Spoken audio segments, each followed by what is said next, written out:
Hello friends, ओम श्री गणेशाय नमः। जय श्री कृष्ण। आप सभी का स्वागत है आपके अपने यूट्यूब चैनल पर।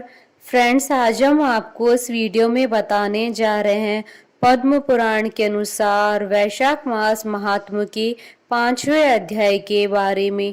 फ्रेंड्स, वीडियो शुरू करने से पहले आपसे रिक्वेस्ट है, अगर आप हमारे चैनल पर नए हैं और आपने अभी तक चैनल को सब्सक्राइब नहीं किया है तो प्लीज सब्सक्राइब कीजिएगा चैनल को, साथ ही प्रेस कीजिएगा बेल आइकन को, जिससे नए वीडियो से रिलेटेड नोटिफिकेशन आपको तुरंत प्राप्त हो सके। और वीडियो पसंद आने पर वीडियो को लाइक और शेयर जरूर कीजिएगा, ताकि सभी भक्तों को इस वीडियो का लाभ प्राप्त हो सके। और कमेंट बॉक्स में जय श्री कृष्ण जरूर लिखिएगा। वैशाख मास महात्म सब प्रकार के विघ्नों का नाश करने वाले तथा सारी सृष्टि का पालन करने वाले श्री गणेश जी तथा ज्ञान की दाता श्री सरस्वती जी तथा सब पुराणों के कर्ता श्री व्यास जी तथा श्री गुरुदेव के चरण कमलों में नमस्कार करके भगवान की श्रद्धा और भक्ति रस में डूबे हुए वैशाख मास महात्म्य की कथा कहती हूँ। अध्याय 5वां प्रारंभ। नरक तथा स्वर्ग में जाने वाले कर्मों का वर्णन। यम ब्राह्मण का संवाद। ऋषियों ने कहा, सूजी इस विषय को पुनः विस्तार से कहिए। आपकी उत्तम वचनामृतों का पान करते करते हमें तृप्ति नहीं होती। सूजी बोले, महर्षियों, इस विषय में एक प्राचीन इतिहास कहा करते हैं, जिसमें एक ब्राह्मण और महात्मा धर्मराज के संवाद का वर्णन है। ब्राह्मण ने पूछा, धर्मराज, धर्म और अधर्म के निर्णय में आप सबके लिए प्रमाण स्वरूप अतः बताइए। मनुष्य किस कर्म से नरक में जाते हैं तथा किस कर्म के अनुष्ठान से वे स्वर्ग में जाते हैं? कृपा करके इन सब बातों का वर्णन कीजिए। यमराज बोले, ब्राह्मण, जो मनुष्य मन, वाणी तथा क्रिया द्वारा धर्म से विमुख और श्री विष्णु की भक्ति से रहित हैं, जो ब्रह्मा, शिव तथा विष्णु को भेद में बुद्धि से देखते हैं, जिनके हृदय में विष्णु विद्या से विरक्ति है, जो दूसरों के खेत, जीविका, घर, प्रीति तथा आशा का उच्छेद करते हैं, वे नरक में जाते हैं। जो मूर्ख जीविका का कष्ट भोगने वाले ब्राह्मणों को भोजन की इच्छा से दरवाजे पर आते ही देख उनकी परीक्षा करने लगता है, उन्हें तुरंत भोजन नहीं देता है, उसे नरक का अतिथि समझना चाहिए। जो मूढ़, अनाथ, वैष्णव, दीन, रोगातुर तथा वृद्ध मनुष्य पर दया नहीं करता है तथा जो पहले कोई नियम लेकर पीछे अजितेंद्रियता के कारण उसे छोड़ देता है, वह निश्चय ही नरक का पात्र होता है। जो सब पापों को हरने वाले दिव्य स्वरूप, व्यापक, विजयी, सनातन, अजन्मा, चतुर्भुज, अच्युत, विष्णु रूप दिव्य पुरुष श्री नारायण देव का पूजन, ध्यान और स्मरण करते हैं, वे श्री हरि के परम पद को प्राप्त होते हैं। यह सनातन श्रुति है। भगवान दामोदर के गुणों का कीर्तन ही मंगलमय है, वही धन उपार्जन है तथा वही इस जीवन का फल है। अमृत तेजस्वी देवादिदेव श्री विष्णु के कीर्तन से सब प्रकार के पाप उसी प्रकार नष्ट हो जाते हैं, जैसे दिन निकलने पर अंधकार। जो प्रतिदिन श्रद्धा पूर्वक भगवान श्री विष्णु की यशोगाथा का गान करते हैं और सदा स्वाध्याय में लगे रहते हैं, वे मनुष्य स्वर्गगामी होते हैं। विप्रवर, भगवान वासुदेव का नाम जप में लगे वे मनुष्य पहले के पापी रहे हों तो भी भयानक यमदूत उनके पास नहीं फटकने पाते। द्विज श्रेष्ठ, हरि कीर्तन को छोड़कर कोई दूसरा ऐसा साधन मैं नहीं देखता जो जीवों के संपूर्ण पापों का नाश करने वाला प्रायश्चित हो। जो मांगने पर प्रसन्न होते हैं, देकर प्रिय वचन बोलते हैं तथा जिन्होंने दान के फल का परित्याग कर दिया है, वे मनुष्य स्वर्ग में जाते हैं। जो दिन में सोना छोड़ देते हैं, सब कुछ सहन करते हैं, पर्व के अवसर पर लोगों को आश्रय देते हैं, अपने से द्वेष रखने वालों के प्रति भी कभी द्वेषवश अहितकारक वचन मुंह से नहीं निकालते हैं, अपितु सबके गुणों का बखान करते हैं, वे मनुष्य स्वर्ग में जाते हैं। जो पराई स्त्री की ओर से उदासीन होते हैं और सत्व गुण में स्थित होकर मन, वाणी अथवा क्रिया द्वारा भी कभी उनमें रमण नहीं करते हैं, वे मनुष्य स्वर्गगामी होते हैं। जिस किसी कुल में उत्पन्न होकर भी जो दयालु, यशस्वी, उपकारी और सदाचारी होते हैं, वे मनुष्य स्वर्ग में जाते हैं।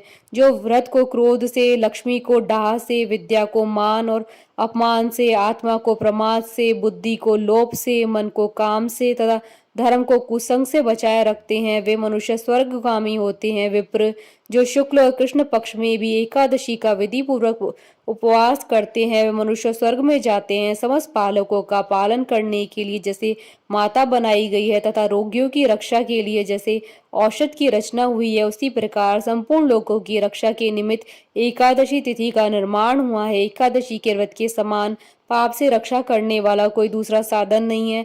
अतः एकादशी को विधि पूर्वक उपवास करने से मनुष्य स्वर्गलोक में जाते हैं। अखिल विश्व के नायक भगवान श्री नारायण में जिनकी भक्ति है वह सत्य से हीन और रजोगुण से युक्त होने पर भी अनंत पुण्यशाली होते हैं तथा अंत में वे वैकुंठ धाम में पधारते हैं। जो वेतसी, यमुना, गंगा तथा पुण्य सलीला गोदावरी का सेवन और सदाचार का पालन करते हैं, जिनकी स्नान और दान में सदा प्रवृत्ति हो, वे मनुष्य कभी नरक के मार्ग का दर्शन भी नहीं करते हैं। जो कल्याणदायिनी नर्मदा नदी में गोते लगाते तथा उनके दर्शन से प्रसन्न होते हैं, वे पाप रहित हो महादेव जी की लोक में जाते हैं और चिरकाल तक वहां आनंद भोगते हैं। जो मनुष्य चर्मवती अर्थात चंबल में स्नान करके शौच संतोष आदि नियमों का पालन करते हुए उनके तट पर विशेषतः व्यास आश्रम में 3 रात निवास करते हैं, वे स्वर्गलोक के अधिकारी माने जाते हैं। जो गंगा जी के जल में अथवा प्रयाग, केदार खंड, पुष्कर, व्यास आश्रम या प्रभास क्षेत्र में मृत्यु को प्राप्त होते हैं, वे विष्णु लोक को जाते हैं। जिनकी द्वारका अथवा कुरुक्षेत्र में मृत्यु हुई हो अथवा जो योगाभ्यास से मृत्यु को प्राप्त हुए हैं अथवा मृत्यु काल में जिनके मुख से हरि इन 2 अक्षरों का उच्चारण हुआ हो, वह सभी भगवान श्री हरि के प्रिय हैं। विप्र